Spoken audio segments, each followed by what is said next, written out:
Hey there, everybody. It's Mark Kep with RVnGO and CampgroundViews.com. Today, I'm going to talk to you a little bit about picking the right RV, specifically a travel trailer, to tow behind your vehicle. So, we do have camper trailers, travel trailers, units that hook onto the bumper hitch behind your RV to connect and be towed behind. So, units that look like this, where they have a little hitch on the front and hook up to your unit, kind of like this photo right here, to be towed. And one of the questions we get asked a lot, and the folks that are listing these units get asked a lot, is which RV is right for me? And this is a good example. You can see this is a BMW SUV towing this unit, and they show it set up here at a campsite, and that's the interior of the unit. So this is a 22-foot Lance camper, probably measures in closer to 23, 24 feet long. And folks will ask, hey, how much can I tow this? If I rent this RV, can I actually tow it? So the person that listed this unit has already given you the total length, 27 feet, right? So I was right at guessing there. The dry weight is 40,585 pounds, and the gross vehicle weight is 6,000 pounds. So we're about to do a lot of math here. So if you're ready, get the pen out. We'll start doing some math. And the reason we're going to do math is that's actually the most important factor in determining what you can safely tow down the road when you rent this RV. So we do have some numbers available to us now. We have 4,000, we'll round this. We have 4,500 pounds dry weight. So dry weight means that's the travel trailer's weight with no other gear in it. So that's how much it weighs from the factory. So that includes the factory refrigerator, microwave, stove, the bed, that type of stuff. The second you add items into it, you're going above that weight. And our gross vehicle weight rating for this trailer is 6,000 pounds. And that weight is likely limited by the carrying capacity of either the suspension itself or the tires that are mounted on the unit. And that's actually a very solid number. That 6,000 pounds is a number you don't want to go beyond, because it means you're stressing either the suspension components or the tires on that unit and increasing the likelihoods of some sort of catastrophic failure, either a blowout or the suspension breaking. So it's actually a very important number to know. So what do we learn from this? Well, we know that the unit weighs 4,500 pounds and that our gross vehicle weight rating is 6,000 pounds. The difference between 6,000 and 4,500 is 1,500 pounds. With that math, we now know how much gear we can put into that RV safely. That is 1,500 pounds of gear. That is the weight capacity of that unit when it's driving down the road. So what does that mean? 1,500 pounds is actually not that much weight. So say you fill the fresh water tank on the unit because you're going to go camp and you want fresh water on it. And let's see if they actually tell us that number. They don't, but you could ask that. How much water does it carry? And let's do for simple math. Let's say it's 50 pounds of or 50 gallons of water. That's 400 pounds right there. So now we've only got 1,100 pounds of carrying capacity left. Let's put in our luggage. Let's put in some food. All of a sudden, we've added another 400 pounds gear, and now we're down to 600 pounds of spare weight available to tow to fit into that unit. This isn't even talking about towing it behind your vehicle. This is just the dry weight. So now let's say, okay, at that point, we've got 400 pounds left. We've got the unit filled. We're ready to roll. That means our weight behind our vehicle is not the 4,500 pounds. It's actually the 4,500 pounds plus the water plus our gear, which puts us at about 5,600 pounds. So your next question is, can I safely tow this vehicle, this trailer, with my personal vehicle? Now, the way you're going to figure that out is you're not going to watch this video. You're actually going to go to Google, and you're going to do a quick search. Let's say you have a Toyota 4Runner. You're going to do a simple search, Toyota 4Runner towing capacity. And the numbers you're looking for aren't really from sales channels. They'll be from the official website. And I'm even going to ignore like the number they give you from Google, because that 5,000 pounds, that's not really a good number for me to base this off of. What I'm going to go to is the official Toyota.com website for this unit. I'm going to find my truck on here. So let's say we have the SR5 four-wheel drive. And then I'm going to scroll down a little bit and see my weight and capacity. So the curb weight of this 4Runner is actually almost the exact same weight as our trailer, 4,675 pounds. And then the gross vehicle weight rating is 6,300 pounds. Just like that trailer math we did, you can do the same math on your personal vehicle. Its gross vehicle weight rating, meaning the total amount of weight it can hold inside that RV, is 6,300 pounds minus its curb weight, 4,675 pounds. That gives us a grand total of what? So that's 1,700 pounds of total gear can go into that Toyota 4Runner. Now, here's an important thing to consider. That gear includes your gasoline and you and your passengers. Average American weighs about 200 pounds. So if you got yourself, your wife, your kids, you're looking at 600 pounds of gear. You're up to 5,200 pounds total. Now, if you add a full tank of fuel, which let's see, what's the gas fuel tank carries 23 gallons. So you're looking at about another 150 pounds of weight. You're now up to, what are we getting up to? 5,500 pounds. You now only have 800 pounds of gear to go into the onto that truck, right? When you're doing a bumper pull where the hitch mounts right on the nose here, when it sits down on your RV, there's actually, or onto your truck, there's weight being applied to this unit. In fact, in this photo, you can see the back end of this SUV is squatting down a little bit. That's that tongue weight of that trailer. Usually the tongue weight is going to be about 500 to 800 pounds of weight put onto the back of your vehicle.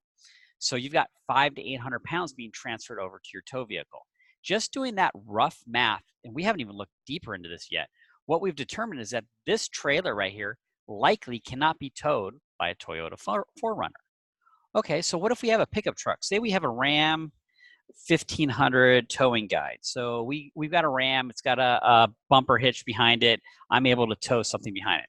Well, I did a similar search. I did a Ram truck towing guide. Because it's a truck, you can find their towing guides online, and this will give you your towing and payload capacity. So I've got a Ram 1500, and let's just say it's the standard ones are crew cabs, and we'll just do a search on this. Let's actually limit it down. Let's say we have the big 5.7 liter, and our wheelbase is the standard wheelbase. And most people have a 4-wheel drive, so we'll say it's a 4-wheel drive.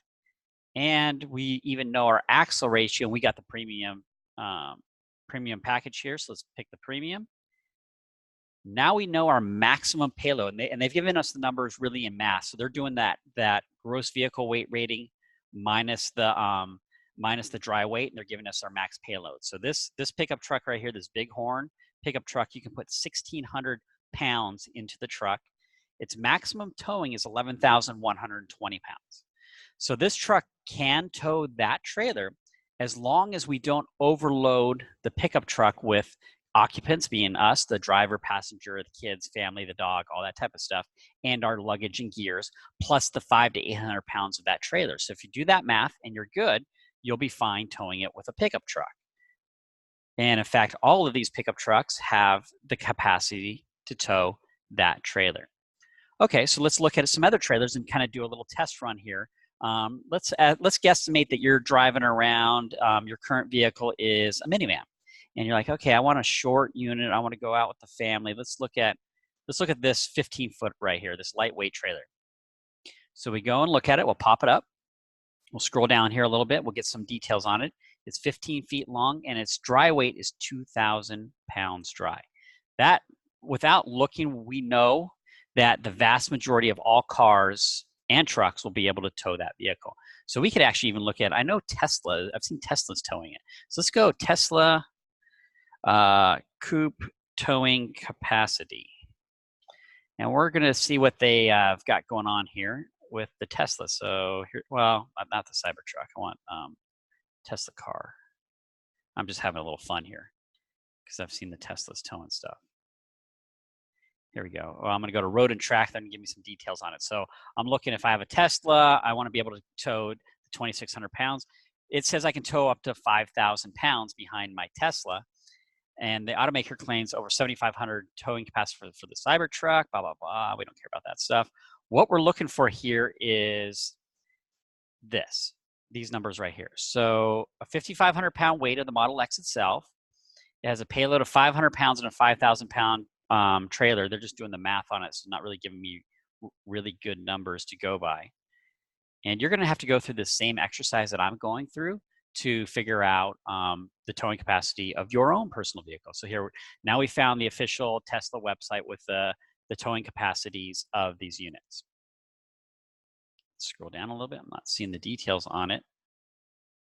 Okay, here we go. So equip your Model X with a high-strength steel tow bar and tow up to 5,000 pounds on your 20-inch wheels and 3,500 pounds on the 22-inch wheels. You notice that they limited it by the wheels, right? Everything else within that drivetrain is the same except for the wheels. And that you see that across the board in a lot of vehicles. Usually the limiting capacity number for the vehicle is the wheel and tire setup that it has, and primarily the tires. There's actually going to be a number stamped on this, excuse me. There's going to be a number stamped on the side of your tire. So if you do a Google search for tire code understanding, this will actually give you the how-to to understand how your tires work. And this is really good information. So here we got a Goodyear-based one, so a reputable company giving us some information on understanding tires. And you can actually go out and do this right now. Just go out to your tires and write down the numbers that are on the sidewall, like in this example, P21565R1595H. 95H will really come into play here when we look at weight capacities. And let's see if they got it on here. They also have, see the load index number? The load index is right here in the 95H. You can interpret that off of that. And there's also going to be stamped onto the sidewall of your tire stamp weight. Inches.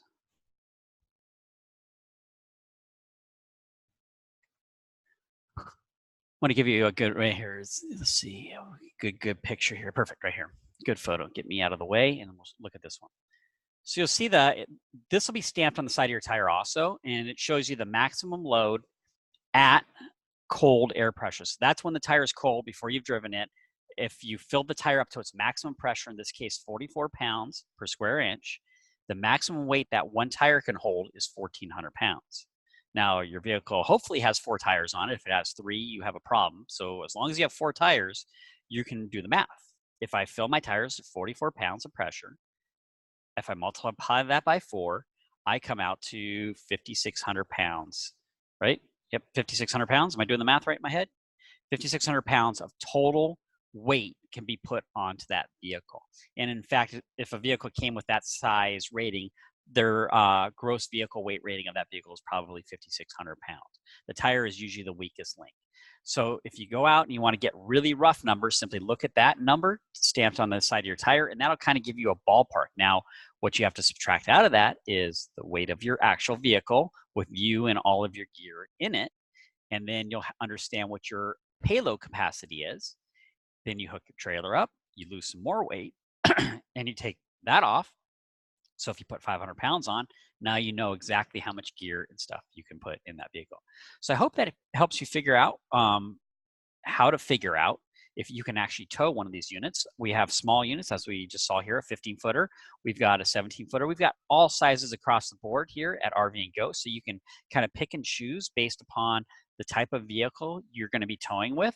One of the rules in towing is you never can have enough vehicles. So if you've got a big truck, by all means, take advantage of it, plan on using that.